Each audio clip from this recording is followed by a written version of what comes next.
I come to you from Glance. What is Glance? We are a lock screen platforms essentially. Any Android device, in fact, 9 out of 10 Android devices that anybody purchases in India comes with Glance embedded into the phone itself. Every time you wake up the phone to see the time, to see who's messaged you, your WhatsApp notifications, the wallpaper at the back of the screen keeps changing. You may have seen it, your friends may have had such a device. Uh, that lock screen real estate is governed by a company called Glance, and that's where we work. We are relatively new into esports. So think of it this way that when you wake up your phone, you suddenly see esports action happening. So that is something that we do. Like I mentioned, we are relatively new. To coin a very esports term, I am a noob here compared to the OG, which is Anurag. We started streaming we started this whole business about 8 months ago. And Glance is currently on 300 million Android devices available across the world. It's a mammoth number. Imagine any piece of content going out to 300 million users at the same time. 300 million is what, 30 crores. So a sizable number of users use Glance. We are part of the InMobi group, which few of my friends in the industry will know was India's first unicorn as well. So we are backed by Reliance, backed by Google, raised a lot of capital as well. And esports and streaming is new for us, and that's what we are doing right now. I hope that wasn't too long. Sorry, No, Anurag. that was perfect. That 300 million numbers is what excites me also. So, just giving my small, quick introduction.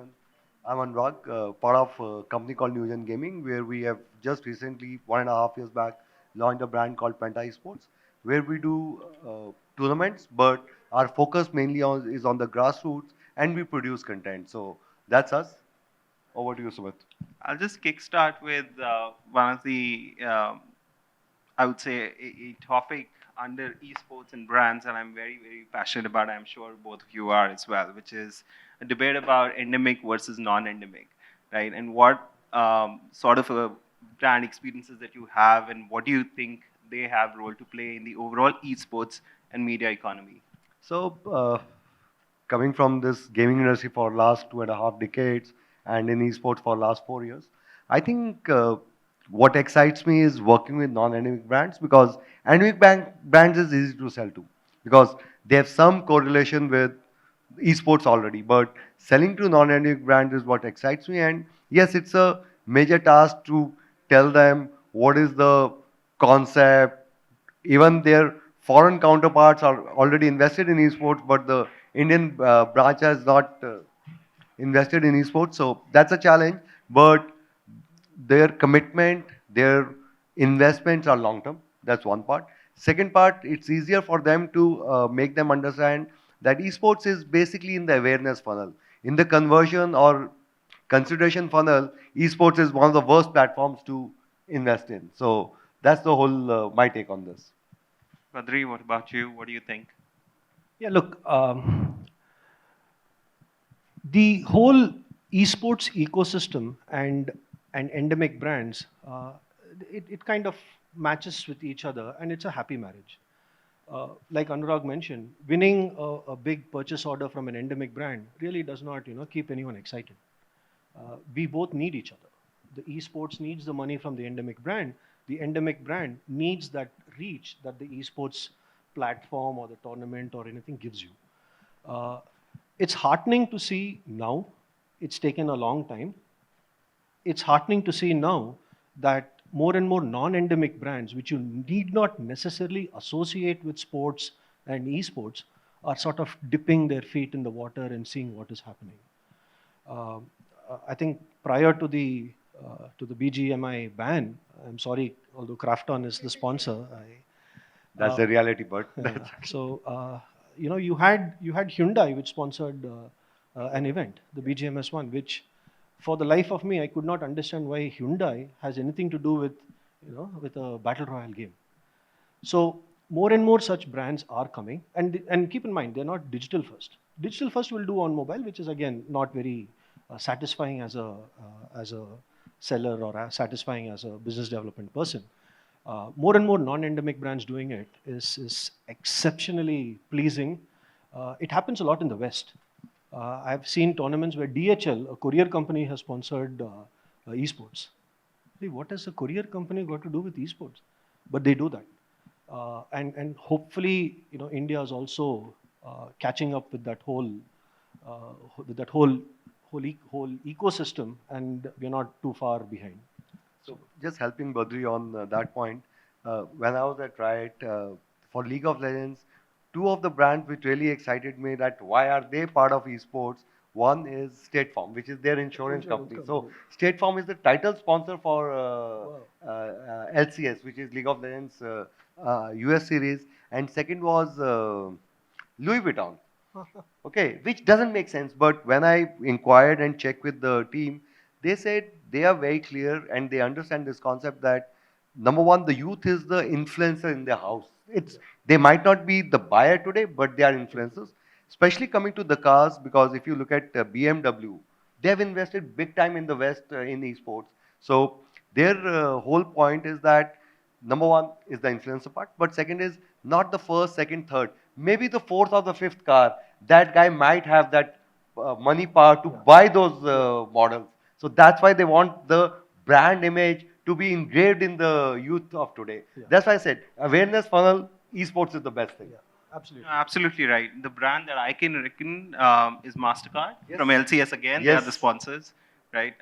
That's from West again. Yeah. But let's come back to India scenario. I mean, looking at the non-endemic brands in particular, right? They always have some sort of a comparison model when they look at their brand media strategy and where they are putting their dollars up front. Is that why should I invest into esports versus traditional sports, and categorically properties like IPL versus some of the big properties in esports, right? How do you see and that thing playing out, or that scenario playing out with brands, and what are the perspective that you can bring onto the table to solve for that, where brands can confidently start investing into a new area like esports? So, since you mentioned IPL, IPL has got very limited slots. It can only take care of big brands who have that kind of a budget. Trust me, esports is not closer, anyway closer to IPL in terms of spend, money required, etc. So that is one reason. Second is when you're doing IPL, you have starting from youth to 50 plus people watching IPL. Whereas esports is very youth focused. So if a brand wants to really attract the youth market, esports is a better option than IPL because you have the focused viewership and focused player base. Yeah, I completely agree. Gen Z and the millennials is although they might not have the buying power in some cases, but they certainly have the influencing power for those decisions that are made.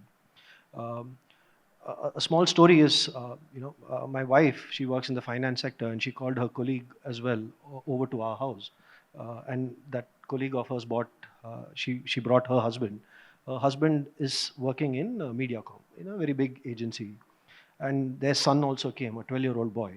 So I was telling him the other day, we were having a conversation. I was told, look, I know Soul, I speak to Mortal frequently and all. He looks at his dad and says, why can't you be cool like Badri uncle? So whilst they do not, of course, have that purchasing power, they actually can influence these decisions. Brands, I feel, are missing out currently by not looking at this ecosystem closely. I'm sure they'll get there. There's going to be a lot of education that is going to happen from some of the members in this room. And once that education happens, I'm pretty sure that brands will also tag along. They cannot be left behind in this equation, certainly not. Can I now bring in a different perspective, which is how can a platform like Glance probably help non-endemic brands to and fit into their traditional way of digital buying, how they are doing, and esports ecosystem can benefit out of that? A very valid question. Look, a brand can buy from you in a variety of ways. The three more common ways are, you do it programmatically. You set up a system, buy traffic on different sources. Everyone is happy. That will continue long after we are gone. There's no rocket science to that. Once that plumbing is in place, that will continue forever. The second is your programmatic, your PMP deals, as we are called in the space, wherein you want to target a specific cohort of users. That is where I think the platforms need to be a little bit more giving of user demographics, user details, and so on, saying that, hey, you know what, these lack of users came from Bombay, Maharashtra, so perhaps you can show a Marathi ad to them. Perhaps you can convey your ad in a local language, which will enforce the message better. That I think I think we are getting there. We are slowly but surely walking down that path, and the programmatic equation, not to worry, that will continue forever. It's these PMP deals, which are targeted specific deals, which needs a little bit of pushing and cajoling and convincing. Specifically because the media buyers in these agencies, they don't necessarily, they're not necessarily fans of this whole esports equation. They are, for lack of a better word, noobs like me. They would not Absolutely know, what is happening in this ecosystem.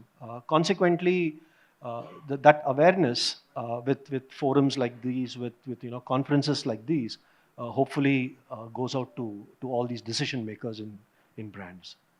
Anurag, what do you feel? Who is the real stakeholder? Who's the elephant in the room taking the calls and shots while making that decision, putting the dollar on the table for esports investments? I hope you won't mind, Sumit, me saying that agencies are the required devils. Okay, but for me, the stakeholder is the brand manager. Once brand manager understands the concept and ROI, I think he's already in. Like we did a deal with Red Bull, where Red Bull was part of our events. They just wanted their QR code on the screen. But we came back to them and said, listen, putting the QR code is the easiest part, but let us build a story around that for you. So what we did was, whenever the game winner or the MVP was there, or the team winner was there, we used to say, this team is the winner. You can also be the winner. Get a Red Bull.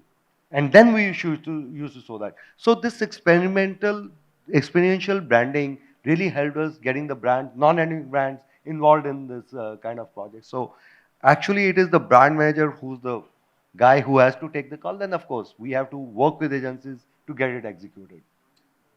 If I can add to that as well, brands will spend on direct response campaigns till the cows come home. As long as their ROAS is positive, they will spend hundreds of thousands of dollars as long as their return is $1 more than that. No problem at all. Whether it's an app install campaign, likes on Facebook, subscribers on YouTube, whatever it might be, they will spend money on that. It's a brand awareness which needs to actually step up for this ecosystem to flourish. Unless that happens, it's bleak. Once brands actually start spending on brand awareness, then yes, it will spending on brand awareness in the esports ecosystem. Then we're all on happy days. I totally agree with you, Badri. Right. I'm going to now change the trajectory of our conversation. Not picking any shots over here, but how has the recent bans and regulatory concerns impacted the media dollar flow in the esports economy? Probably, Anurag, we can start. I wouldn't say that it hasn't. It has impacted. Very clearly, like mobile brands are not interested today because BGMI, Free Fire, both are banned. But the way I pitch to them is that India is mobile first country. No matter what platform tournament I'm doing, 80% or 90% viewership is gonna come from mobiles. Okay, that's one point. Secondly, the uncertainty for a leagues. Leagues is basically a longer time duration formats. That has gone down investment because the brand is more worried if we are associated with this and tomorrow this game gets banned, what will happen on my image? That's one point. Second point is if between the tournament it gets banned, how much money do I need to pay to the TO? So yes, because of that it has gone down, but anyways, if you look at the life cycle of a game, I think except CSGO, Dota and League of Legends, I don't see any game lasting more than couple of years in the esports ecosystem. I think these are the three games which have been there for decades now. So yes, it has impacted, but there are ways around it. And anyway, because the shelf life of this game is 2 to 3 years generally, that anyway will a new game will replace these games. Yeah, absolutely. Um, More than the recent ban, I think it was those chain of bans which has got everyone jittery. I think what 2020, the summer of 2020, they banned the first round of PUBG ban happened. Then Free Fire happened later that year. They are now BGMI. So yes, I mean, one you fool me once, jokes on you. Fool me twice, then I'm an idiot. So the brand is definitely not going to be very comfortable to spend, especially on such shaky grounds. One thing brands always want is stability. Give me something that's stable, which, although there is a lot of death and gore and blood and all that in these games, that's fine. But as long as something is stable, brands will absolutely spend with that. Whether the ban was for the right decisions or wrong decisions is different. The third ban has kind of shaken up this industry. Uh, that's what I feel. Right, got it. So as a platform, how do you solve for it? And considering that the esports tournament organizers eventually need cash flow to happen, and they are willing to create newer forms of content, right? As a platform, how are you looking at waving around the regulatory concerns and all of that, and still give users of your product interactive content, which is around gaming? Maybe not esports game, which is at prevalent, very popular, but how do you tackle those problems at this point? No, very valid question, Sumit. I've some TO I was speaking to told me that esports and gaming is like a drug.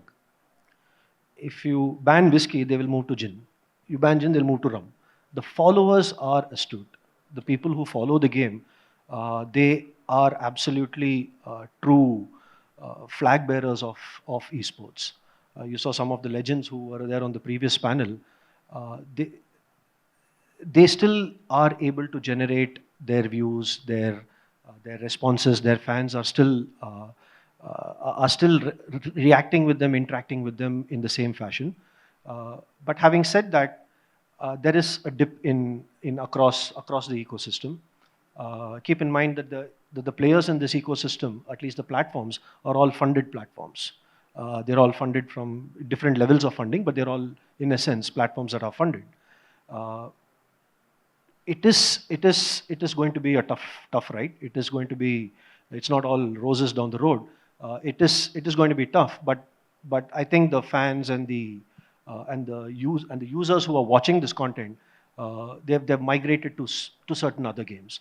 We've seen on our platform that the moment we stopped BGMI, a lot of new state mobile users, they started watching that. A lot of more users are now keen to watch Valorant. A lot of users are now looking at watching Pokemon. So yes, that replacement has happened, but of course not at those crazy levels of before. But surely, but steadily, those replacements are happening. But isn't it kind of a challenge for a brand where they know the reach of these games like Pokemon or Pokemon Unite in particular or Valorant is limited, right? In a way, I know they're riding on your platform and your reach becomes their reach in effect. Um, I'm going to switch side to Anurag. How do you feel these newer gaming titles taking So brands' interest? So we were very clear day one that we'll not be dependent on any one title. So we, like for our amateur league, we do almost 14 titles in 1 year. So we have been very clear that we're not gonna stick with one particular game. Yes, it's a major issue for TOs who have stick to one game or have majority tournament for one game, because the biggest problem for those guys is that the viewership for them on their channels is based on that game only. So if they do a tournament for a new game, that they will never be able to achieve the viewership which any other TO who has spread out or is of the other game. So that is one. Second point on that whole issue is, yes, numbers have dropped across the place, but you, if you look at our channels are all esports enthusiasts.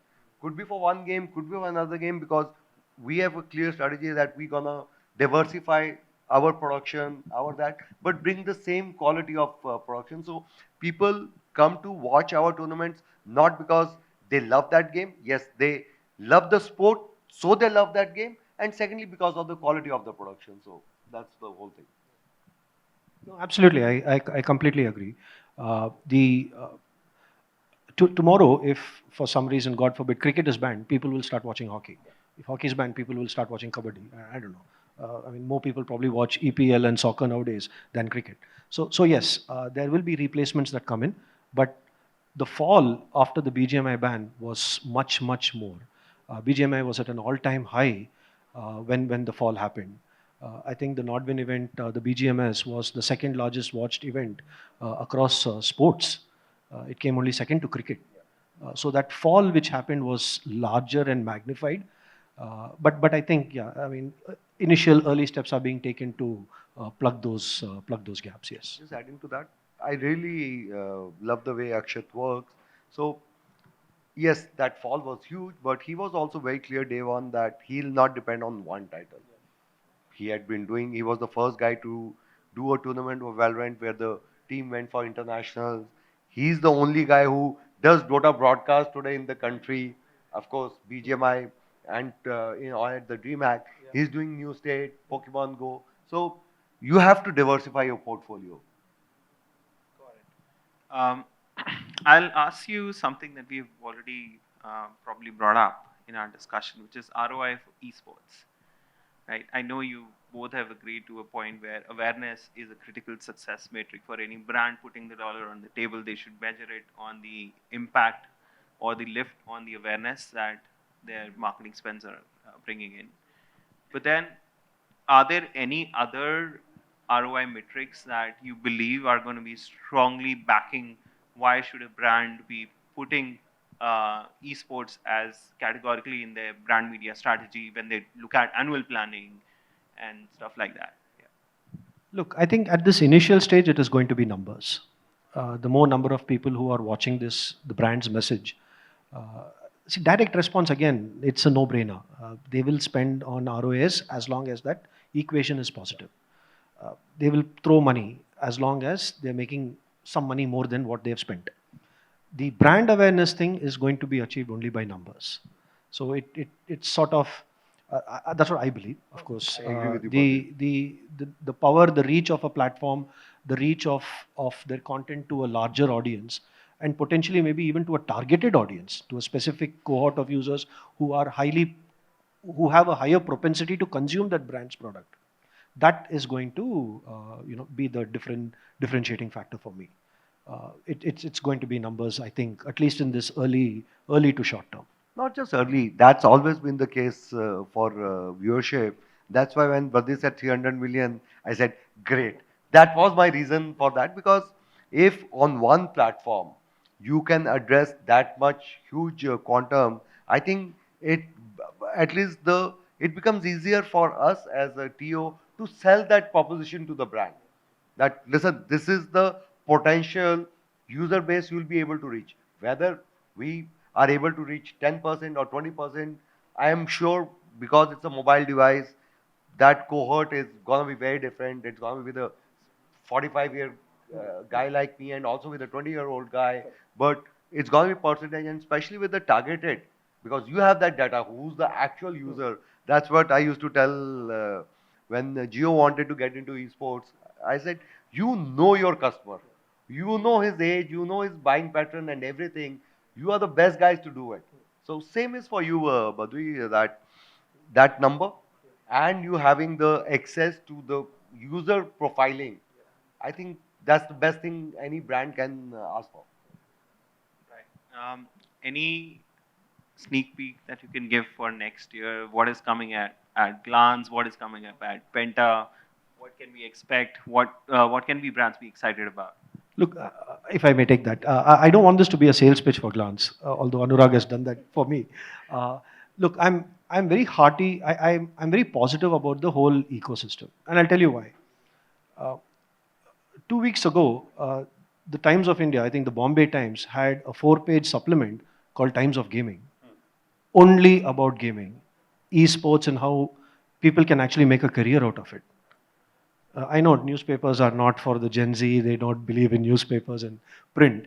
But they actually had a 4-page article talking about some of the people who have represented us in esports and won laurels for the nation. They spoke about how esports is a viable career option. When I was studying, if you're not an engineer, you're a doctor. If you're neither, you're a failure.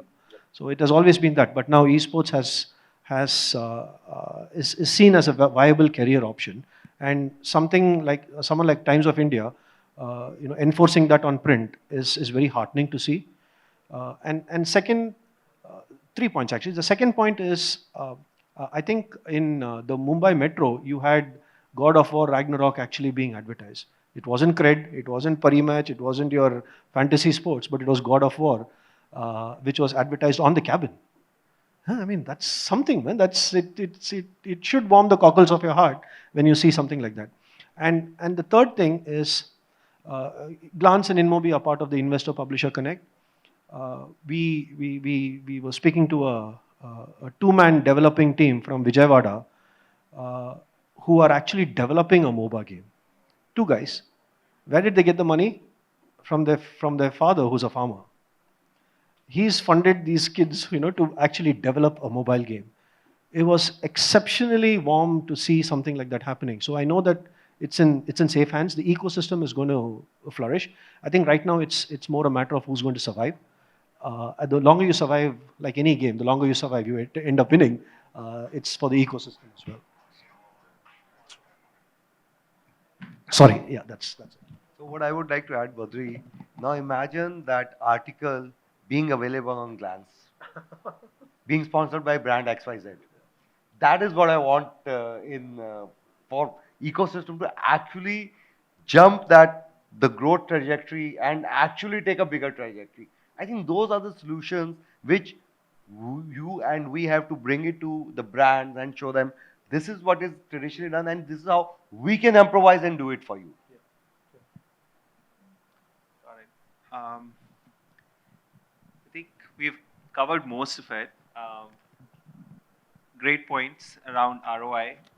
Great points around how should brands be looking at esports as an investment medium for reaching out to the right audiences, which is Gen Z, and how from a platform side you are building up the ecosystem, and from content side how tournament organizers play a critical part.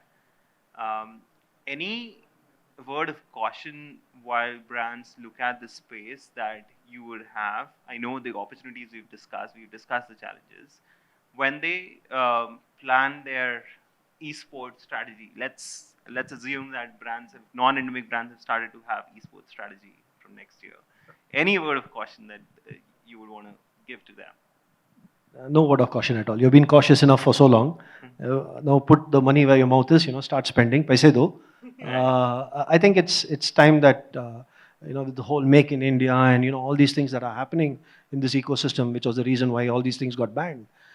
It's time for brands to also walk the talk. There is ROI in this. It's not like you're selling something which cannot be measured, which cannot be constituted as some sort of return. I think there is no caution in this. You test it, you see it. If it works, you double down, invest more.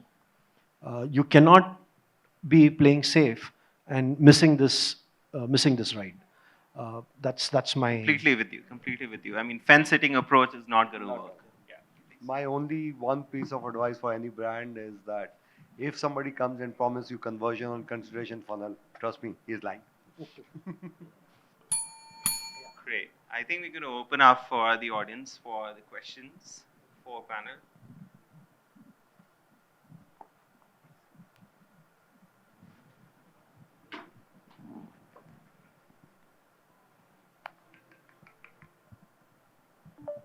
Wrong timing for the phone, I guess. Hi, I'm Karan from Rusk Media. I think Badri would know me. How are you doing? Thanks, Sumit, Anurag, and Badri for the session. My question is very simple. If you look at the sports landscape globally, right, or the media IP landscape in the sports genre globally, money is made in two ways. It's made from brands and it's made from sale of broadcasting rights, right? Where do you see that part of it going when it comes to esports? And honestly, even globally, we've not seen a lot of investment coming from broadcasters on media IPs in esports, neither in India. So what are your thoughts about that? I knew, Karan, you're always going to ask the tricky ones here. Congratulations on Playgrounds. Season 1 was fantastic. Eagerly looking forward to Season 2. And congratulations on the funding as well. Look, broadcasting rights is tricky in India. It's not a secret. It is tricky.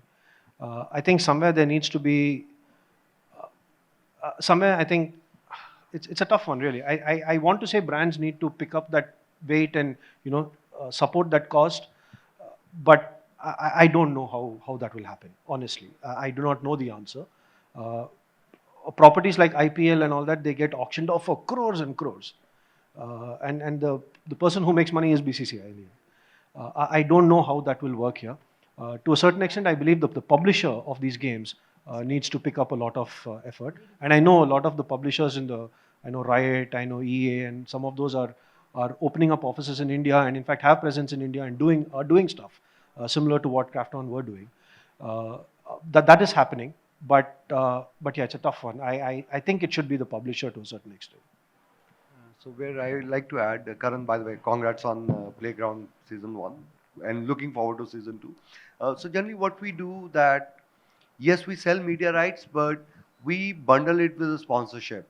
Like we do a lot of stuff with Loco. My friend here will not like me saying this, which is Piyush from Router, but anyways. So what we do for Loco is that, yes, the broadcast we do on multiple platforms or certain grassroots programs like our Collegiate League was exclusively on Loco. But to sweeten the deal, we get them as a sponsor, not just the media right buyer, and give them experiential branding for broadcast also, which they also are looking forward to because they want people, more and more people, to come to their platform. So we give them additional content than just our tournament broadcast. So that's how we are packaging and selling our media rights and not selling media rights that you have to pay us this much for just doing that. We did one deal with Facebook, but that's all where we have sold the media rights. May I add on like a follow-up? So, I think, do you think that the scale at which sports operates globally and the scale at which esports operates, the reach is substantially different, and that's one of the large reasons because of which it cannot be a one-way funnel of money, and it has to be a collaborative effort to raise that money eventually from the advertiser, which is what you were also saying. Yeah. Because I've not seen this happening for esports anywhere in the world, right? And I think that is the kind of problem, or that is the state that we're operating with. So to get to the same state as where an NBA or an NFL sort of operates, you probably have to work in a more collaborative fashion. So I think the whole point there is that if you look at other sports medium traditionally, they do TV broadcast.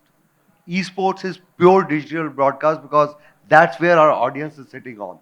Even in the West side, that's one. Secondly, look at the esports as a term is just 12 years old, yeah. Cricket, I don't know when we started hearing, but I know it's at least 45 years old because that's what my age is. So that is another difference. I think with given the time, this would come on the parity, but again, esports is a pure digital, it's consumed on the digital platform. So TV broadcasts, lot of companies have tried TV broadcast, but it has not worked for them because, of course, even 5 years back, youth is getting slightly disconnected with the, yeah. Yeah. They've cut the cord, yeah. Right now, that is the scenario. So I am not very sure. I know BGMIS, where Glance was also there, they did on Star Sports also. But if you look at the viewership on Star Sports, vis-a-vis viewership on Glance and Loco put together, I think these guys are much higher than the TV viewership. Yeah. Exactly. Exactly. Yeah.